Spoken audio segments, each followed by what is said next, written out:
ఆయన్ని ఎందుకు పాడు చేస్తావు? నా బోటి వాడి గురించి చెప్తున్నాను, మీరు అలా చేయరనుకోండి.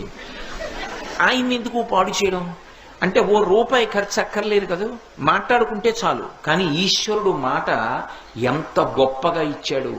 ఎవ్వరికీ లేదు మాట, మనుష్యుడికి ఒక్కడికే ఉంది.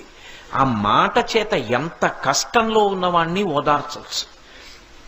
మాటతో బ్రతికుదాం అనుకున్నవాణ్ణి కూడా చచ్చిపోయేటట్టు చేసేయచ్చు. రావణాసురుడు మాట్లాడిన మాటలకి సీతమ్మ తల్లి చనిపోదాం అనుకోలా?